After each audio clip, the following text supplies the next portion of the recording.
हम बात कर रहे थे विशाल कि गोल के हिसाब से आपको अपना प्लानिंग करनी पड़ती है, लेकिन ऐसा नहीं कि एक बार प्लानिंग कर ली और वो जिंदगी भर के लिए वही रह जाएगी। अलग अलग स्टेज होते हैं प्लानिंग के, तो शुरुआती स्टेज क्या होगा? जी काफी 6 और 7 स्टेजेस होती हैं, बहुत सिंपल होती हैं। सबसे अहम बात होती है कि पहला स्टेज जो है फाइनेंशियल प्लानिंग में है, हमको अपना जो खर्चा है अपनी इनकम से कम रखना है, which means we need to save money. बहुत लोग ये इस बात को समझते नहीं है और उनके पास कैश नहीं होता है, फिर भी वो क्रेडिट कार्ड यूज करते हैं खर्चा करने में, which is not the right way to go about it. So first stage है फाइनेंशियल प्लानिंग में कि आपको पैसा बचाना है।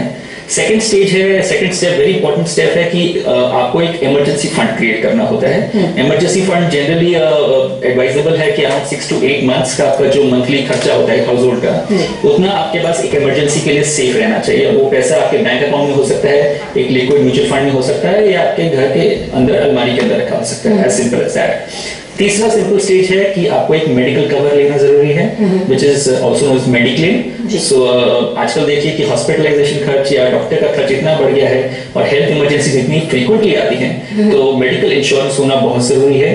चौथा स्टेज है अगेन वेरी इंपॉर्टेंट, आपके पास एक प्योर लाइफ पॉलिसी होनी चाहिए, टर्म इंश्योरेंस, टर्म प्लान होना चाहिए। एंड टर्म प्लान डिपेंड करता है कि आपकी जरूरतें कितनी है, आपके डिपेंडेंट्स की जरूरतें आपके बाद कितनी रहेंगी और आपकी लायबिलिटीज कितनी है, उस पर डिपेंड करता है। पांचवा एक बहुत महत्वपूर्ण स्टेप है जो अक्सर फाइनेंशियल प्लानर्स या जो कस्टमर्स होते हैं, इंडिविजुअल्स इन्वेस्टर्स, वो नहीं समझते हैं। लोग अक्सर पूछते हैं कि मैं स्टॉक में इन्वेस्ट करूं या बॉन्ड में इन्वेस्ट करूं। क्वेश्चन ये होना चाहिए कि मैं खुद स्टॉक हूं या बॉन्ड। आप स्टॉक जानते हैं कि स्टॉक वॉलेटाइल होता है, अनसर्टन होता है, बॉन्ड सेफ होता है, रेगुलर इनकम मिलती है। अगर मैं ऐसी इंडस्ट्री में काम कर रहा हूं विच इज अनसर्टन, राइट, सो मेरा जो नेचर है which is more like a stock, so I should have in my, मेरा जो पोर्टफोलियो है उसमें मेरे पास बैलेंस करने के लिए ज्यादा सेफ इंस्ट्रूमेंट्स होने चाहिए। मेरा जो ह्यूमन कैपिटल है और जो मेरा फाइनेंशियल कैपिटल है वो बैलेंस होना चाहिए।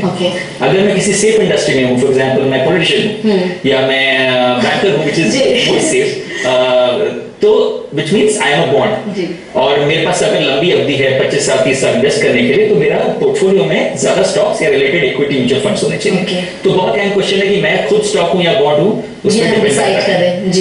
छठा एक फाइनल स्टेप है एक विल लिखने का, जिसको वसीयतनामा कहते हैं।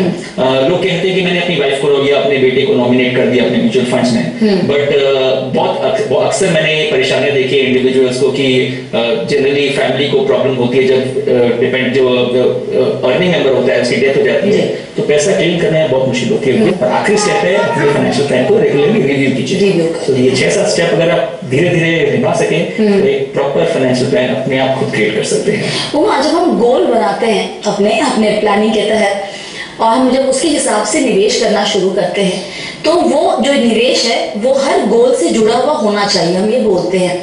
तो मान लीजिए कि मेरे पास 10,000 रुपए है हर महीने निवेश के और 2 या 3 गोल है, पढ़ाई है बच्चों की और शादी है, तो क्या मैं असाइन कर दूं 2,000 रुपए इस गोल के लिए, 3,000 इस पर्टिकुलर गोल के लिए, या फिर ये ओवरऑल एक 10,000 का चल रहा है SIP, जब जरूरत पड़ेगी मैं निकालता जाऊंगा? स्ट्रैटेजी क्या होनी चाहिए वहां पे?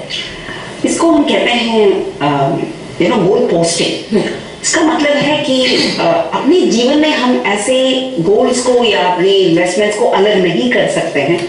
मैथमेटिकली ये हो सकता है पर इमोशनली ये नहीं होता है। अभी समझ लीजिए कि आपके बच्चों की पढ़ाई के लिए आपको अभी खर्च करना है, तो आपके सामने ये डिसीजन है कि क्या एजुकेशनल लोन ले लें जो इसे बच्चे रीपे करें, या फिर हम खुद ये फिनेंस करें और ये फिनेंसिंग की वजह से जो अपने रिटायरमेंट की जो सेविंग है वो कम हो जाए। ये डिसीजन इमोशनल है।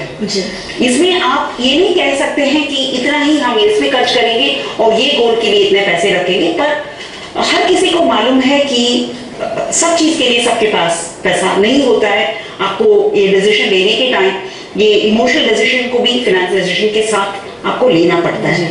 तो पोस्टिंग का मतलब ये है कि आप अपनी जितना हो सके, अभी आगे की 30 साल तो किसी ने नहीं देखी है, पर जितना हो सके आप अगर अपने सामने एक मैप रखिए कि ये साल में मेरा ये 6 लाख का कमाई है, तो 4 लाख का खर्चा है, 2 लाख का मेरा बचाव है, तो कोई खास खर्चा नहीं है, ये पैसा मैंने सेव किया है।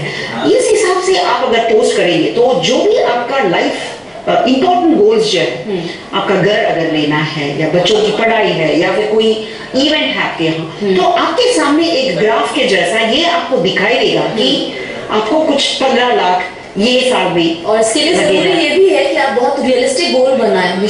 करेक्ट, रियलिस्टिक गोल और रियलिस्टिक रिटर्न बहुत इंपॉर्टेंट है इंसान की, क्योंकि प्रॉब्लम ये होती है अगर आप अनरियलिस्टिक गोल्स बनाते हैं और आप उन्हें अचीव नहीं कर सकते हैं, नहीं अचीव कर पाते हैं, तो काफी प्रॉब्लम, इमोशनल लेवल पे काफी प्रॉब्लम्स आती हैं और इंसान समझता है कि आगे और किसी गोल को अचीव करने लायक नहीं है वो। So very important. तो इसमें ये भी देखना है आपको कि ये कहना आसान है कि आपको रिटायरमेंट के लिए 1 करोड़ रुपए है ना, बट प्रॉब्लम ये है कि जब आप इन्वेस्ट करते हैं तो आपको ये देखना है कि हर साल आपका जो भी सेविंग है कितना आपने इन्वेस्ट किया है और उसमें क्या ग्रोथ हो रहा है, उस हिसाब से ये पैसा कब आपको मिलने वाला है। अगर आपके पास जस्ट रिटायरमेंट का गोल ही आप ले लीजिए, अगर आपके पास ये गोल है कि आप एक घर ले लें, ओके, ऑलराइट, ठीक है, दूसरा घर आप बिफोर रिटायरिंग आप एक दूसरा घर ले लेंगे, उसका वैल्यू और उसका रेंट आपका रिटायरमेंट प्लानिंग के लिए बहुत ही मदद काम आएगा। तो आप अलग नहीं कर सकते, एक होलिस्टिक अप्रोच लेना जरूरी होता है।